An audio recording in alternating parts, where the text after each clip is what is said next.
네, 안녕하세요. 골타 한의사 유홍석 인사드립니다.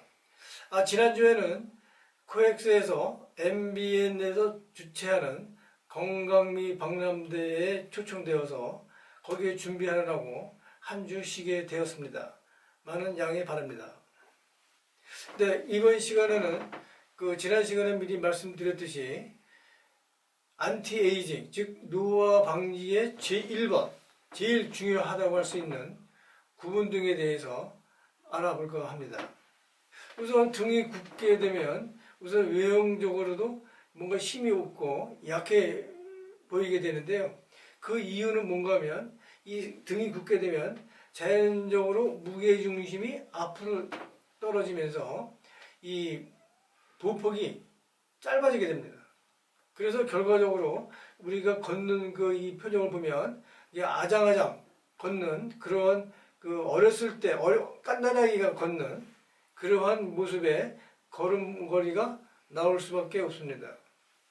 그 다음으로는 이 등이 굳게 되면 이 흉추, 이 등뼈 안에 있는 심장과 폐를 압박할 수밖에 없기 때문에 심장이 원래 움직여야 되는 활동성에 많은 영향을 주게 돼서 심장과 폐에 활동할 수 있는 범위를 제한시키기 때문에 전신의 혈류의 공급량이 절대적으로 떨어질 수밖에 없어 노화가 빨리 진행될 수밖에 없습니다.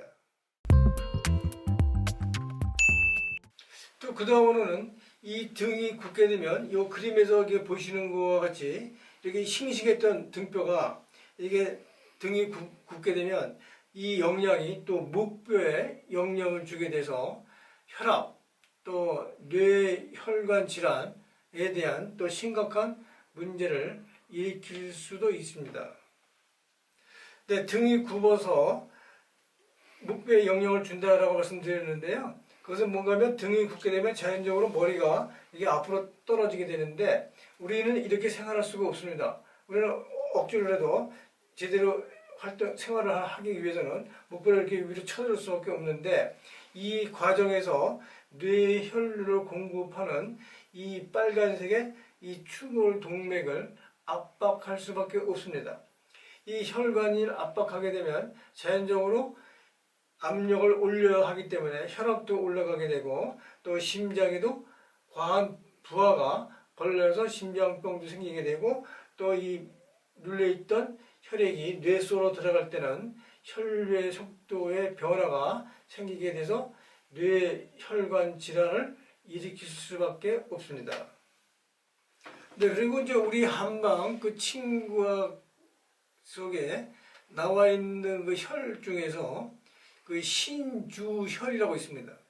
그러니까 몸 신자의 기둥 주자, 몸의 기둥이 되는 혈이다라고 해서 있는 신주혈이 있는데요.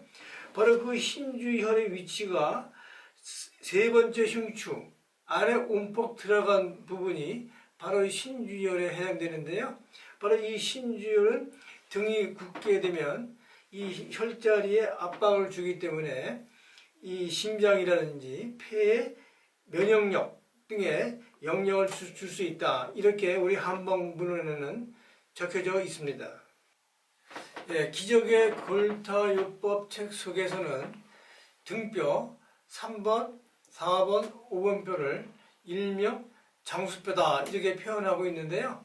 그 이유는 뭔가 하면 우리 몸에 이제 왕에 해당되는 심장으로 향하는 신경이 3번, 4번, 5번 뼈에서 지나가기 때문에 3, 4, 5번 뼈가 붓거나 틀어지게 되면 심장 쪽으로 가는 신경 압박에 의해서 심장 혈류 공급이 저하가 되어 우리가 무병장수 하는 데 영향이 있다 이렇게 말하고 있습니다. 네, 그럼 우리 등뼈가 이 노화 방지에 중요하고 또 심폐기능, 또 면역력, 또 이 등뼈에 해당하는 고혈압, 당뇨, 뇌혈관 질환 등등에 관여하는 아주 중요한 뼈라고 이제 할 수가 있는데요. 과연 그럼 이 뼈를 어떻게 필 것인가에 대해서 생각해 보도록 하겠습니다. 근데 많은 분들은 내가 자세를 똑바로 하면 펴지지 않을까, 내가 자세를 잘못해서 굽은 게 아닐까, 이렇게 생각하시는 분들이 많은데요. 이게 자세를 똑바로 한다고 해서 등뼈가 펴질 수가 없습니다. 그 이유는 등뼈가 굽기까지는 10년, 20년이라고 하는 긴 시간이 소요가 되었고요. 또 그 사이에 우리 몸은 그 굽은 등에 잘 적응되어져 있기 때문에 뼈에 붙어 있는 인대나 근육은 이미 굽은 등에 적응되어져 있기 때문에 내 노력에 의해서 등뼈는 펴질 수가 없습니다. 그렇다면 등뼈가 굽을 수밖에 없는 그 원리, 원인을 찾아서 그 원인을 제거해야만이 등뼈가 잘 펴질 수 있습니다.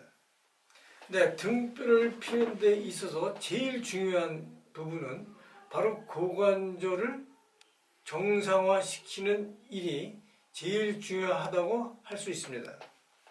네, 우리 몸에서는 어떤 뼈가 틀어졌을 때 반드시 그 뼈가 더 틀어지지 못하게 하려고 우리 몸에서는 보상작용이 일어나는데요. 그 보상작용을 나타내는 우리가 하는 중요한 이론 중에 하나가 로벳 반응계라고 하는 그런 척추의 보상적인 작용을 설명하고 있습니다.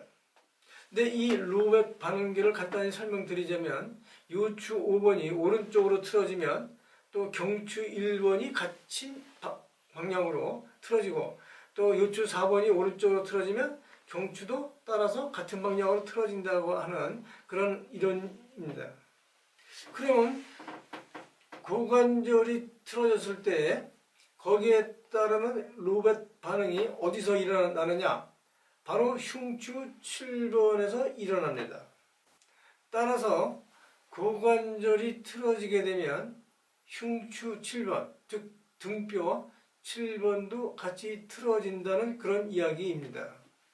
네, 고관절 변형에 따른 흉추 7번이 변형이 되게 되면 물론 여기 7번은 당뇨하고도 관계되는 중요한 뼈이면서 척추의 정중앙에 있으면서 등뼈가 굽어지게 하는 그런 원인을 제공하고 있습니다. 그러므로 등이 펴지려면 흉추 7번이 펴져야 되고 또 흉추 7번이 펴지려면 고관절이 제자리로 돌아와야 한다는 결론을 가질 수가 있습니다.